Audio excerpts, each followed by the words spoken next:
स्वागत है दोस्तों आपका रियल ट्रूथ चैनल में। यहाँ पर सच्ची घटनाएं आपको बताई जाती हैं। कहानी शुरू करने से पहले मैं आपको बता दूं, बेल आइकन दबा दें और सब्सक्राइब कर लें ताकि आपको आने वाली नई वीडियो सच्ची घटनाओं के बारे में पहले ही पता लग जाए। चलो चलते हैं इस सच्ची घटना की ओर। दोस्तों, आज मैं आपको जो कहानी सुनाने जा रहा हूँ वो किसी फिल्म से कम नहीं है। यह एक सच्ची घटना है जो यूपी के बिहार में हुई थी, जिसे सुनकर आपके रोंगटे खड़े हो जाएंगे। यह कहानी है एक पुरानी हवेली की जहाँ जाने की हिम्मत आज भी कोई नहीं कर सकता। लोग कहते हैं वहाँ रात को अजीब आवाज़ें आती हैं और जो भी उस हवेली में गया वो कभी वापस नहीं आया। तो दिल थाम के बैठिए, लाइट्स ऑफ कर दीजिए और सुनिए पुरानी हवेली का रहस्य। उत्तर प्रदेश के एक छोटे से गांव में एक बहुत पुरानी हवेली थी। कहते हैं कि 100 साल पहले वहाँ ठाकुर साहब का पूरा परिवार रहता था, जो कि बहुत अमीर था। एक रात रहस्य में आग लगी और पूरा परिवार हवेली के अंदर जिंदा जलकर मर गया। उस दिन के बाद गांव वालों ने उसे लानत वाली हवेली कहना शुरू कर दिया। गांव में ही रहने वाला राहुल कॉलेज का छात्र था। उसने अपने दोस्तों से कहा, हमेशा तुम भी भूत प्रेतों की बातें करते रहते हो, लेकिन मुझे डर नहीं लगता। तो तीनों दोस्तों राजी हो गए वहां उस हवेली में जाने के लिए। उस रात उन्होंने कुछ लाइटें उठाई और मोबाइल फ़ोन उठा लिए। रात के 12 बजे चारों टॉर्च और मोबाइल लेकर हवेली पहुंचे, लेकिन टूटी फूटी दीवारों पर बेलें और कई पेड़ पौधे और गंदी बदबू जैसे चीज़ें उन्हें दिखीं।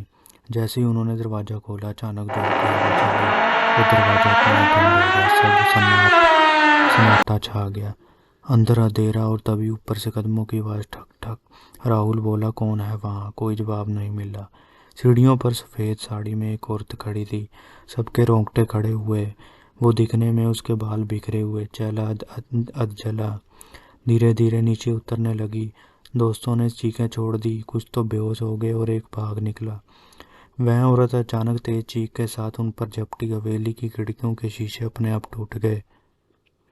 सब भाग उठे, लेकिन राहुल जैसे ही जकड़ा गया। उसने अपनी पूरी ताकत लगाई पर भाग ना सका, क्योंकि पैरानॉर्मल इन्वेस्टिगेशन कहते हैं अगर आपके आसपास कोई नेगेटिविटी है तो आप पैरालाइज हो जाते हैं। और इसके बाद जो उनके साथ हुआ तो आप सुनकर हैरान हो जाओगे।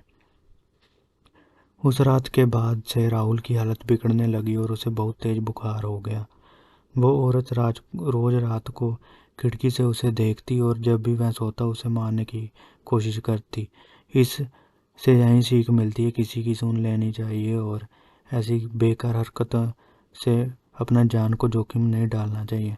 इससे आगे कहने से पहले बता दूं, चैनल को सब्सक्राइब कर लें, क्योंकि आप आगे सुनकर बहुत हैरान हो जाओगे।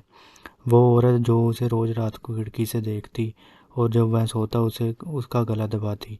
गांव वाले डर के, पंडितों ने झाड़ फूकी पर कोई असर नहीं हुआ। कई मौलवी आए, कईयों ने बहुत कुछ कर लिया, पर वो उसके पीछे हाथ जोड़ के पड़ गई थी, क्योंकि उन्होंने उसकी नींद से जगा दिया था। 3 दिन बाद उसकी लाश उसी ठीक हवेली के दरवाजे पर मिली। चेहरा जला हुआ और उसकी आंखें पूरी खुली थी और गर्दन पर जकड़ने जैसे निशान।